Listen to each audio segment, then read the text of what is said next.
Bismillahirrahmanirrahim. Assalamualaikum warahmatullahi wabarakatuh. Salah satu contoh warisan budaya di pesantren adalah membaca kitab kuning.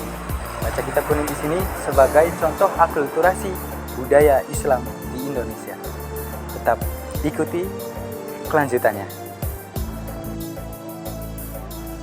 Keberadaan pondok pesantren dalam rentang sejarahnya perlu selalu dibaca sebagai warisan dan juga kekayaan budaya intelektual. Oleh karena peran sejarah yang dimainkannya dalam sejumlah aspek tertentu, pesantren perlu dipandang sebagai benteng pertahanan kebudayaan itu sendiri. Pesantren merupakan institusi pendidikan tertua di Indonesia yang bertujuan untuk memahami, menghayati, dan mengamalkan ajaran Islam dengan menekankan pentingnya moral dan nilai Islam sebagai pedoman hidup bermasyarakat sehari-hari. Pesantren merupakan hasil pergulatan dan dialektika kebudayaan yang kreatif antara tradisi masyarakat dan pola interaksi kiai santri kitab kuning.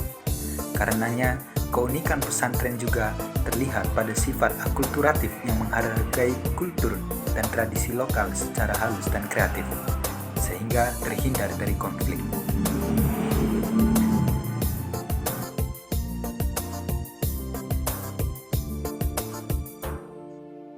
Salah satu unsur dari pesantren yang berperan penting dalam membentuk karakter Islam yang jauh dari karakteristik ekstrim dan radikal adalah kitab kuning. Kitab kuning adalah tradisi klasik warisan Wali Songo dan para ulama Nusantara. Kitab kuning itu mencerminkan kelembutan Islam, sebab terdapat akulturasi budaya di dalamnya. Karenanya, tanpa kitab kuning dalam pengertian yang lebih luas, tradisi intelektual di Indonesia agaknya sulit untuk keluar dari kecenderungan ekstremitas pemahaman keagamaan. Itu dia contoh budaya dari pondok pesantren, yaitu berupa baca kitab kuning sebagai akulturasi budaya Islam di Indonesia. Sekian dari saya.